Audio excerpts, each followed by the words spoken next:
Stau și mă întreb cum am putut să te iubesc atât de mult și câte rele mi-ai făcut. M-ai mințit prea mult și toate astea m-au durut.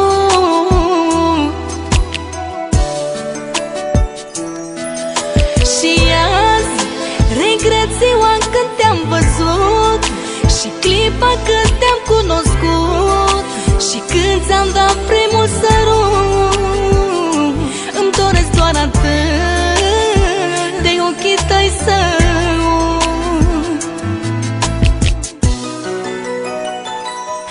am plâns prea mult pentru tine, o zi bună n-am avut. M-ai făcut numai să sufăr, m-ai făcut numai să plâng, asta ai făcut.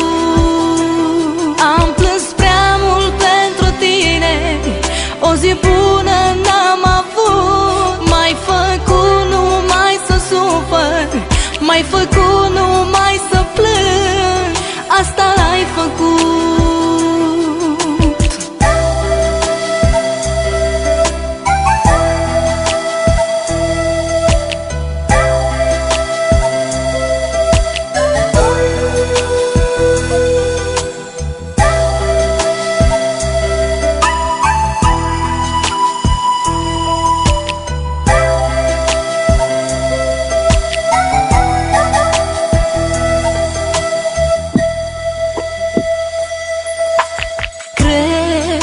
Că tu nu m-ai iubit deloc, iubirea ta a fost un joc, sau poate n-am avut noroc.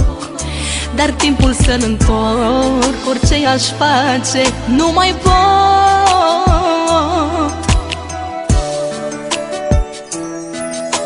De azi vreau să te scot din viața mea și să-mi recapăt liniștea, chiar dacă în inima mea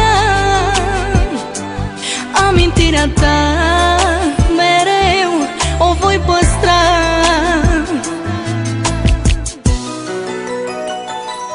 Am plâns prea mult pentru tine, o zi bună n-am avut. M-ai făcut numai să sufăr, m-ai făcut numai să plâng, asta ai făcut.